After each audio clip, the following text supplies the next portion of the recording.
better than ever. And I know right now that I'm going somewhere and I need some cheddar. Oh, baby, better not Hey, go. what's up, everyone? It's Andre Luck here with my next episode of the Sports Sales Show, where I'm going to pick up where I left off as to talk about revenue generating AI opportunities within sports. So, last week we talked about prospecting, doing deep research to book more meetings. Now, let's say you got that meeting and you're prepping for the meeting and post meeting, what do you do to get to the stage where you're sending a proposal and closing the deal?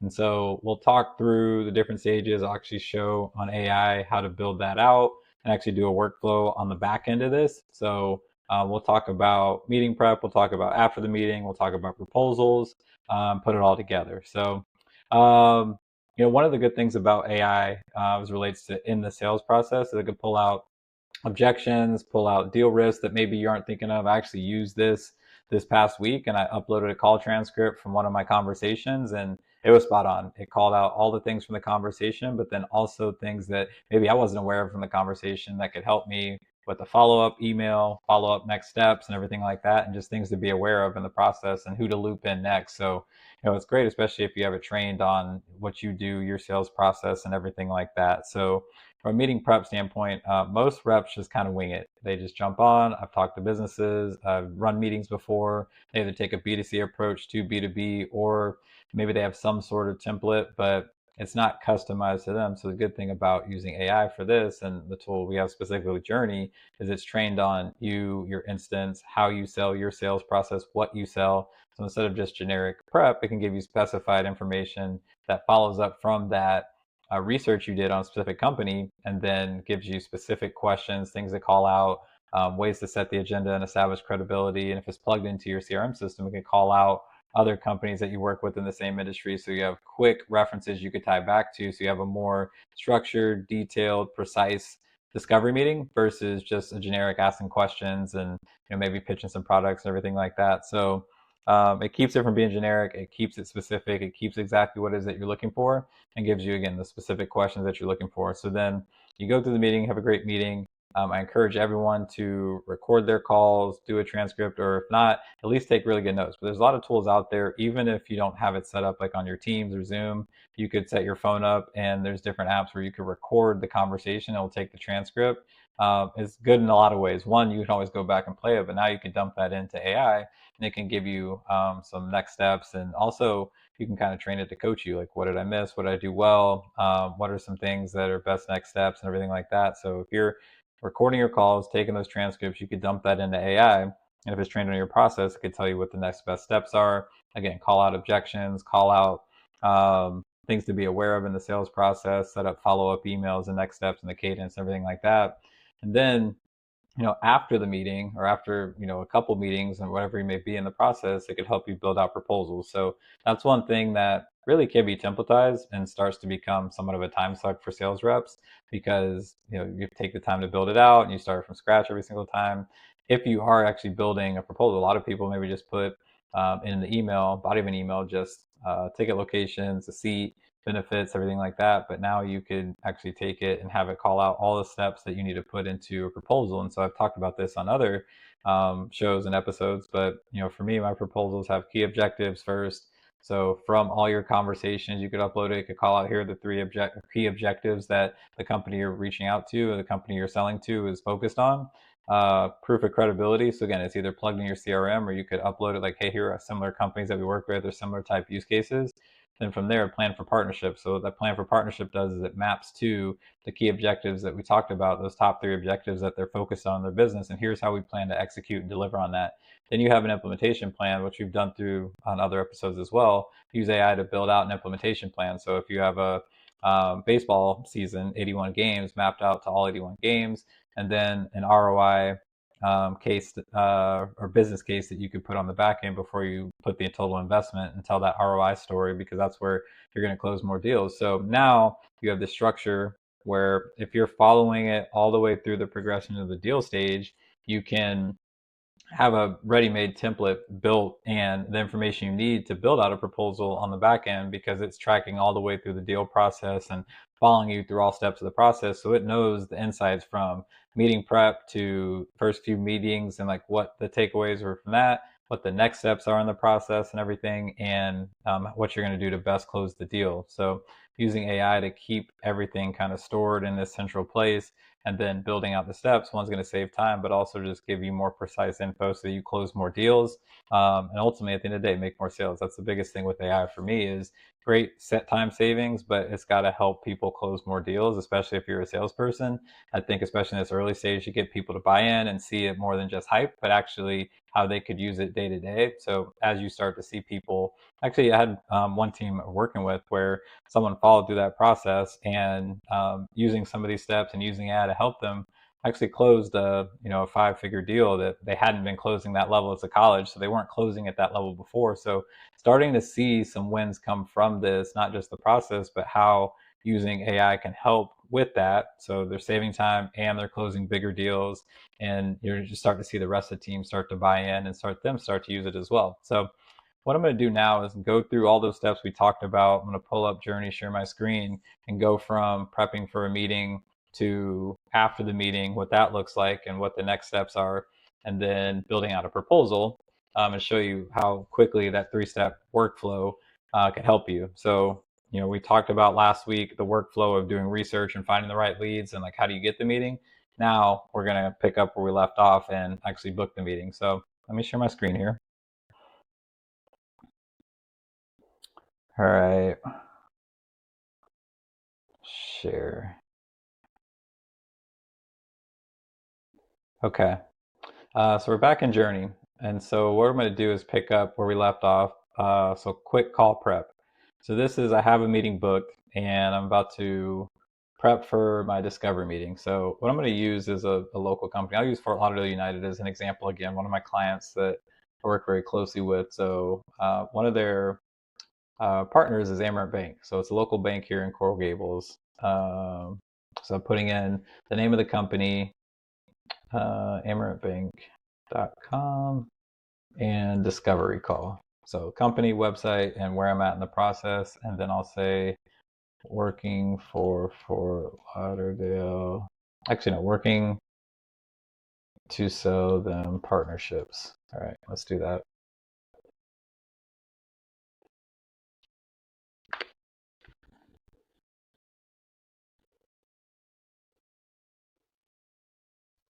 All right, so you see it doing its research. It's searching any memories that I had saved. So again, in Journey, you could save memories so that it has the right context and it's customized towards you.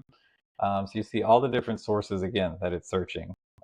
These are all things that manually, I think we talked about last week, you'd have to do on your own, just Google searches, but this is combining all the best searches here because we programmed it on the back end. We didn't even have to put a prompt to tell it to look these all up.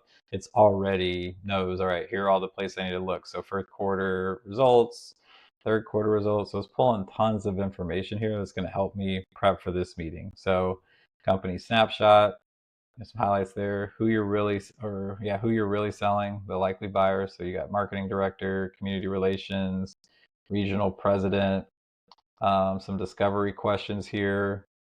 So obviously I'll probably have questions around like role and fit for the person that I'm reaching out to. Something around like what are their top 2 to 3 priorities, where are they at today, where are they looking to go. And then I can mix in some of these questions too that make me sound intelligent and credible. And again, this would have taken me, I don't know, hours to do this research.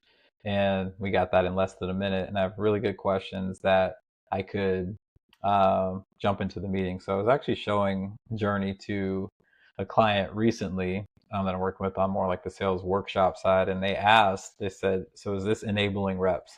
Are we, giving them too many plays in the playbook? I said it's on us to still teach the basics of B2B sales, but I think on the other side of this, it's a force multiplier for teams because now even your below average or maybe just newer reps could go in and like really make an impact and close deals. So what to watch for, like these are things even a lot of leaders, myself included, wouldn't know to coach somebody on. So already programmed those with best B2B practices, like they can go in. They still got to execute the meeting. They still have to do the phone call or do the virtual call, discovery call, and everything like that, and take it to the next steps. But now they're not stressed about it because the biggest thing I see as I work with a lot of teams is like really the confidence to like do the job. And if I get this objection, what do I do next? And because B2B is so new, especially in sports sales, a lot of reps are used to just the B2C sales process. They don't know where to take it. So I think this is a great guide to take you there. So yes, it's on us to still teach, but now I have a lot that I could go into a conversation with to have a very intelligent, structured discovery call. So let's say I had the discovery call. The good thing about Journey now is you can tag other agents. So that was the quick call prep. Now I'm going to do strategic deal navigator. So this is what I would do after the meeting, and I would upload my call transcripts so that it can call out, like, here's the next steps to strategically navigate the deal.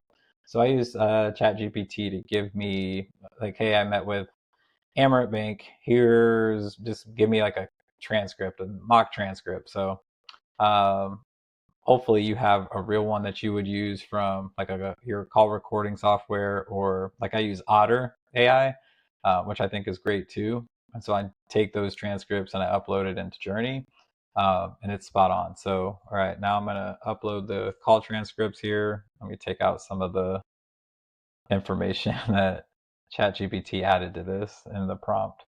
All right, so strategic navigator, it's all my transcripts from that conversation. All right, so it's thinking, it realizes now, okay, I'm switching over to a different agent within Journey. So it's doing its work there. So as we're waiting on that, I'll show just kind of the call transcript here as an example. All right, so I met with the marketing director, community relations in this hypothetical. It's got, me as a hypothetical, like my lines from the transcript, other people in it, and just all the different steps of the conversation. All right, let's see all right, so we have it here. So, okay, now I'm going to run uh, deal context and data collection to produce a clean deal intelligent packet. So that's what it's going to deliver me: stakeholders, dynamics, risk, gaps, all in this deal intelligence packet of, you had a first discovery meeting, now here's the next step. So calls out who's the main stakeholders and what they're signaling. So had Maria, the marketing director, Luis, community relations, Carlos, the regional president, CMO, CFO. All right, ghost/implied stakeholders, not present but shaping the deal. All right, the CEO, board members. So these are people that weren't in the meeting that I need to be aware of and think about as I'm preparing something and building something, because they're going to be heavily involved. Commercial banking leaders, legal and procurement. So those are things that, as I'm preparing for the next steps, I got some really good information to go in with. Communication dynamics. All right, interested but not committal. Hospitality heavy but strategy light. Transcript 3, budget constrained. And again, this is a hypothetical, but let's say that was real. Now it's calling out, here's some dynamics from the conversation. Here's some risk flagged. Budget fragility high. CFO explicitly cutting discretionary marketing spend 8%. So if that came up, that's something to be aware of. ROI proof burden. CFO requires clear math. Marketing admits attribution is hard. So if I'm going to build something on the sponsorship side, I need to be able to attribute marketing, how marketing dollars applied to this can get the return on that investment. Political veto, board members own certain sponsorships, displacement becomes reputationally risky internally. So a lot of good insights of just risk flags that came from that transcript that, if I just went to the next step and just prepared, all right, here's my initial outline and here's a proposal. I want to make sure I call this out in a second meeting where I'm bringing in other people. And I probably want to bring in the CFO at some point, or at least get a good feel of like where the CFO on the board is and the other people that typically get involved in these type of decisions, what the decision system looks like. All right, so, and then missing info. To move from good conversation to approval, we need to do these 5 things. So it has questions, and then 2 fast questions for me. So a lot of really good insight that you're not getting this if you just do this on your own. And even if you go to a skilled B2B sales leader, they're not going to be able to give you these insights. If I did this in ChatGPT, it would have given me some like really good information and things to be aware of, but we train Journey specifically on here are the things to look for in a strategic deal after someone dumps in the transcripts. And then for a team that has Journey or a sales team, we'll customize it even more towards their products, clients, their sales process. So it'd even be more tailored for this is more generic for what I'm going through. So that's the next step. So in the deal process, we did the meeting prep. So we got questions to prep and run a good discovery. Now after that discovery meeting, I uploaded the transcripts and it's giving me next steps in the process. So let's say that now we're ready to build a proposal. So all right, so let's do this. Proposal template. All right, so give me a proposal template that I can copy and paste into Gamma. So if you haven't used Gamma yet, definitely check it out. Gamma.app. We're going to go to that here in a second. A lot of people build their presentations in like Google Slides or Gamma. All right. Cool. So it gave me a template, and Gamma will build a proposal deck that's better than most decks it will build in minutes, if even less. So it gave me all the slides. So what I'm going to do is take this, I'm going to copy and paste it into Gamma. So this is what Gamma is. Gamma.app starts out as a free version, but I'm going to create a new Gamma with AI. And so what I'm going to do is paste in text so you can generate it, you can create from a template, or you can import like a file, or it plugs into like your Google Docs and you could pull something from Google Docs. So actually, let's go back to Journey.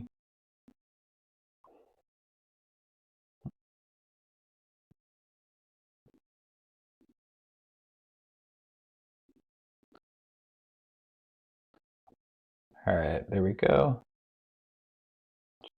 Copy that, copy as text. All right, so I'm going to paste in text here.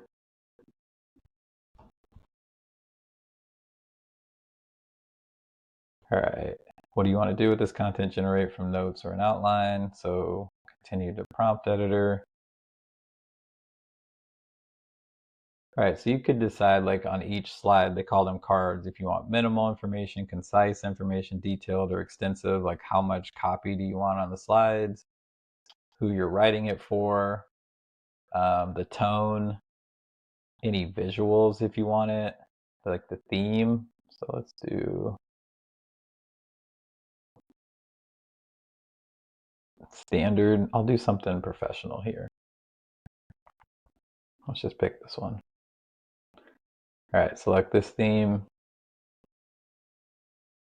All right, visuals.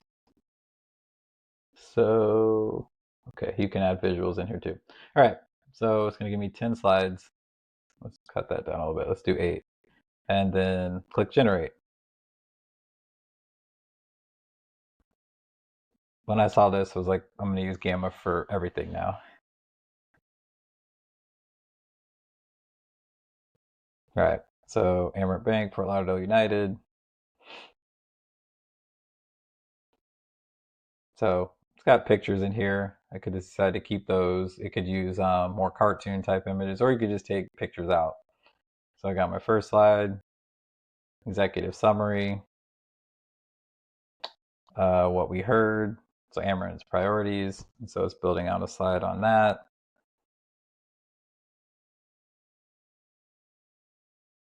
Success metrics, CFO ready.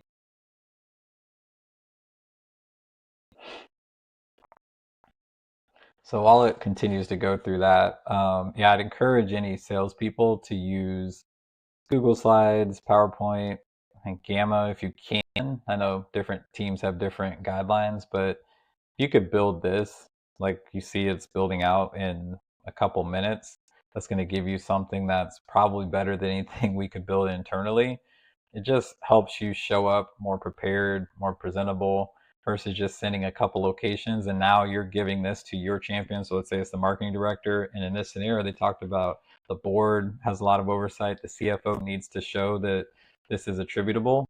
So you want to make sure that you're arming them with the tools they need to go have this conversation.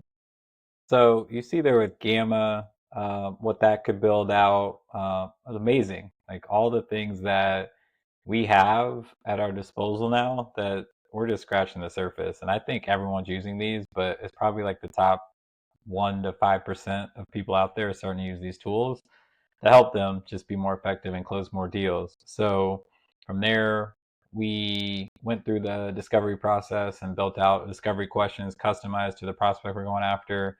We uploaded call transcripts from that conversation to help navigate the next steps of the deal and deal risks that potentially could lead to a stall or even a miss sale. And then built out a proposal very quickly in Gamma. And future iterations on the roadmap for us with Journey is it's automatically plugged into your CRM. So it's pulling out relevant information from your CRM. It's plugged into your call recording software. So the transcripts automatically get uploaded into Gamma versus you having to manually copy and paste that. And so now it's just taking you all the way through the deal stage and everything like that. So that's the future. That's actually where we're at today, which is really exciting. So every episode I talk about things that really stood out to me. So had a conversation this week. I'm a mentor with Kaiser University in their graduate program.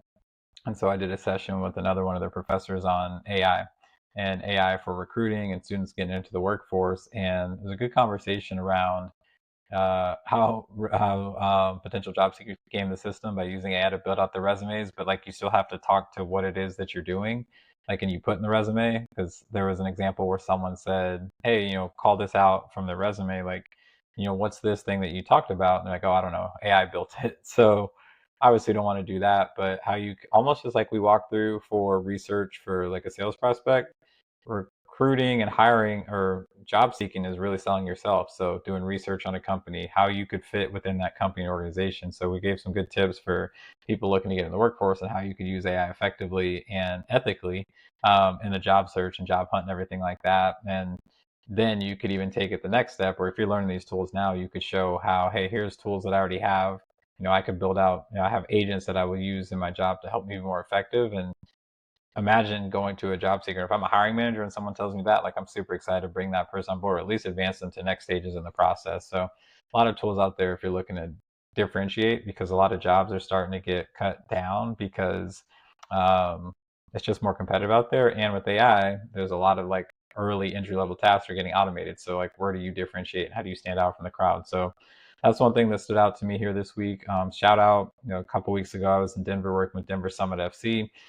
First season for the NWSL women's soccer team. A lot of excitement around that. They're in Denver. A lot of high level investors that are tied to that as well. But they're playing their first match at Denver Broncos Stadium. And so they're on pace to sell over 45,000 tickets, which is a record for the NWSL. So I shot their VP of tech. I heard that on the Sports Business Journal. But really great group there, a ton of excitement, a lot of momentum. Obviously, they have things to go do and accomplish after this first match, but exciting. I got to be part of it and see behind the scenes what they're doing and what they're building out was pretty exciting. So I wanted to send a shout out to Bianca and their team there at Denver Summit FC because they're doing some really cool things there. So in closing, this could help you prepare for better meetings, take the next steps in the process, close deals more quickly and more effectively using these tools. So definitely take some time to dive into it. Pick one of these use cases and just try it out and start to experiment with it. But as always, like if this was something you like, click like on the video, share this with someone in your network, subscribe for future episodes. So in the next episode, we'll talk about how sales reps can use this from onboarding, skill development. So really ramping up quickly so they can get up to speed quicker in their new roles, 30, 60, 90 days. Like, what does that look like? So we'll talk about that in the next episode. But like I tell my daughters every morning when I drop them off at school, go be awesome today. And we'll be back next week with another video. Thanks. That's nothing. I'ma be doing this and I'm gonna be head hunting. Oh, baby, don't know. Oh, baby, don't go. Oh, baby, don't know. Oh, baby, don't go.